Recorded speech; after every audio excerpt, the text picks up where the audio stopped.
Hello twin flames, welcome to my channel and welcome to your daily energy check.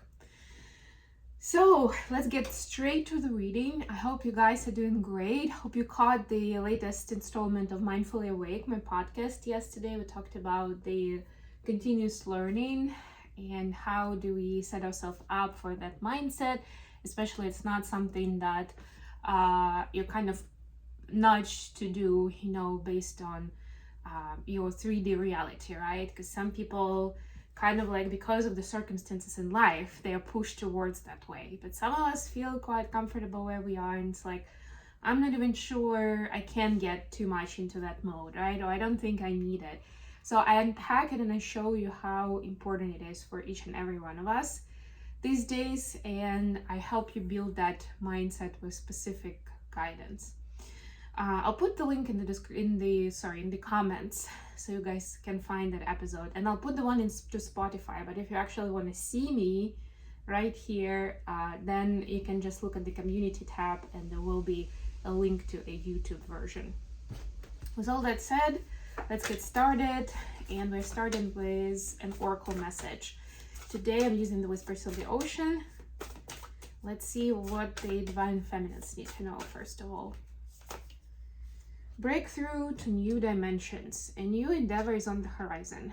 Innovative energy wants to burst forth into your consciousness. So what is that next adventure, next thing? Do you know? Maybe you don't. And that's fine. But especially if you've been down lately, or you feel like, life has been unfair more than usual, then this is your word of encouragement. That's what I'm hearing here.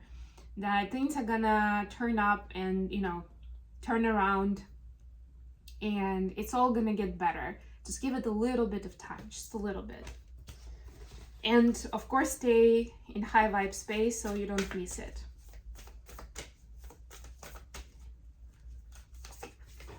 For masculines, we see number 28, seeing both sides.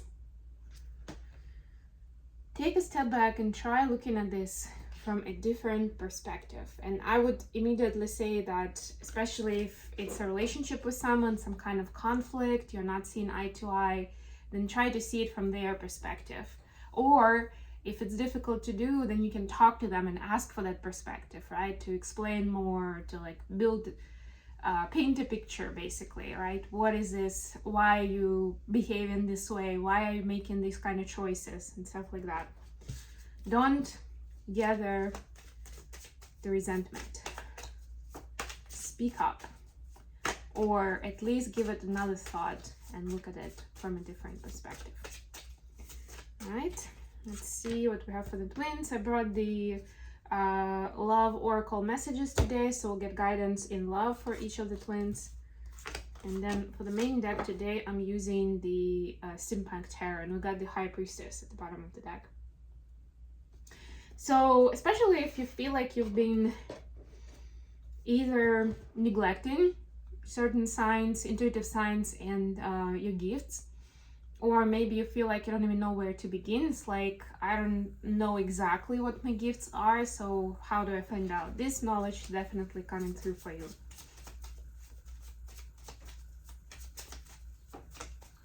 And you can also ask your guides the questions that you have about it. And questions, well, they could be around like, what is my gift? Or what is the past? What's the next thing to do right now? Two of Wands, look at that. It's very interesting, Two of Wands. I always see it as like the rituals, the ceremonies connected with communication to the guides, to the ancestors. So maybe you can also call upon your ancestors and ask them like, what does this all mean? Or where am I supposed to go right now? Give me some sign. Feminines, your energy, the devil, clarified by Knight of Pentacles. This is like a mechanical version of the devil in the steampunk deck. But yeah, the essence of it to me is that I'm immediately getting this image of the good and bad, and the black and white and yin yang, and especially if we're talking about specific inventions, technology, It can be used for good or for evil, you know, like pretty much everything that you can think of. So it's really a matter of perspective and a matter of context, you know. And feminines, if you feel like you're being put in a place, and of course your gifts could be another example of something you can use for good or evil. So be careful with how you use it and the temptation you may get to get some kind of outcome out of it, you know, desirable outcome, or get some kind of benefit. That's what I'm trying to say.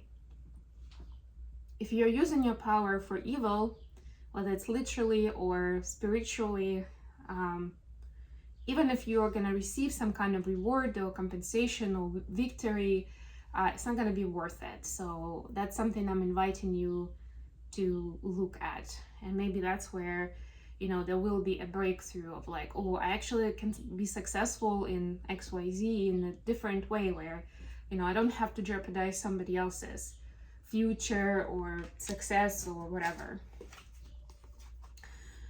For the masculines, the energy is the Star, clarified by Four of Cups, and it's actually similar patterns in both of these cards. So essentially there is an energy of gathering the energy of gathering the energy, gathering the power, gathering the energetic capacity. The masculines have this intuitive guidance that they need to be in a more healed and balanced state, that there is like this stage of preparation for something, right? It might be a little quiet, it might be a little boring, especially if you have no idea what are you preparing for, right? But there is a bit of that preparation mode. And if you feel it, divine masculines, that this is your confirmation that you are right, and this is exactly the mode that you're supposed to be in. So continue preparing, continue gathering your energy. Don't waste your energy on low vibe stuff or unnecessary arguments, or, you know, something where you understand that it's just like a momentary moment. Yeah, why not? It's just a quick satisfaction or gratification, but it's not gonna do much down the line. The additional question for today is the Ace of Pentacles, clarified by Wheel of Fortune. Right? This is the energy of opportunity. Like, how do we bring about the opportunity in our physical reality? So it's not just in our minds, it's not just a fantasy, but how do we make that dream a reality? Feminists, what do you need to know? We have Knight of Wands and Knight of Swords. Look at all the knights. You are supposed to make it happen. As simple as that, you know, and both of this actually masculine energy. So it's about communication and it's about taking action.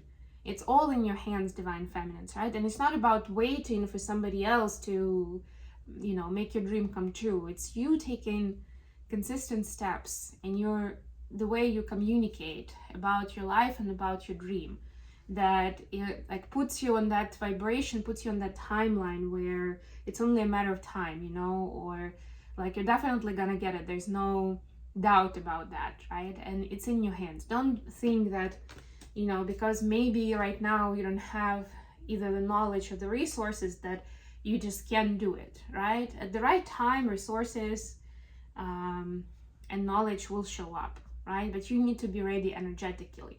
You need to be living out the identity that you want to be at. What do masculines need to know? King of Swords and the Magician. Yeah, so similarly, divine masculines, for you to maybe do a little bit of a research here, right? The guys in the library, right? And figure out how to utilize your power, how to tame your power to begin with, right? And then be able to use it in a constructive way. Because when we are in a place when we don't control our power, it goes out of control a lot of times, right? And it goes haywire. And people might get hurt unnecessarily, right? So you want to tame your power more and understand it more. And that's where the research is needed. And then it's going to be a lot easier to manifest your wish, your dream into reality without accidentally causing some negative karma onto yourself. Okay. Let's get a message, a guidance in love for divine feminines watching. This could be towards your twin, towards a soulmate, towards, you know, potential love partner. So it doesn't have to be just about DM, right? Or if you're in a relationship with a soulmate, this will work just as well.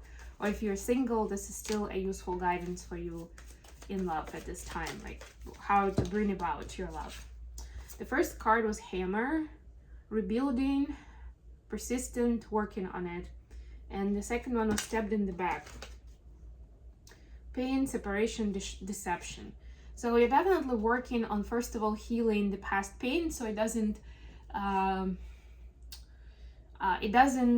disrupt your experience in the future. And also working on some kind of forgiveness, you know, for the forgiveness of self and forgiveness of the other person. That's really important to be able to rebuild either with this person or rebuild your trust in love in general, you know, being able to be open and vulnerable and not necessarily feel like, you know, your person is trying to get you or to hurt you or something else, to take advantage of you somehow, right? It's important to repair that trust level. What do the masculines need to know? It's their guidance in love.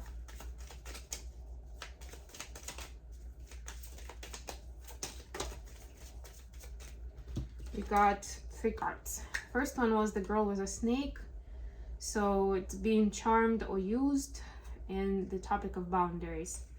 And the other 2 were healing heart and clock. Healing takes time for sure. Freedom from toxic relationship or addiction. Yeah, especially if you've been in a toxic relationship, divine masculine, it may take a while for you to be able to get rid of that poison. That's the metaphor that's in my head right now. But, you know, it seems a little dramatic, but it actually, on a lot of levels, that's exactly what it is. You've been poisoned by that narcissistic energy or toxic energy, whether it was an ex, you know, a romantic partner, or maybe a friend or a sibling or a parent. It doesn't really, maybe a boss even. But whatever that person was, they definitely hurt you big time.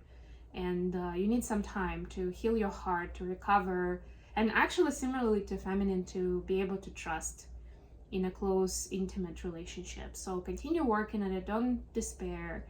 Maybe meeting your new person is going to take a little while, but only because you need that time to recover, you know, so that you're going into this new relationship with an open heart and with a lot of love, and not trying to protect yourself or being scared every time something goes off or feels off. So give yourself that grace, be patient with yourself, but continue working on that healing, whatever that is for you. Okay, I hope this was useful to you guys. Thank you so much for joining me today. Please don't forget to like the video and subscribe to my channel. And until next time, bye.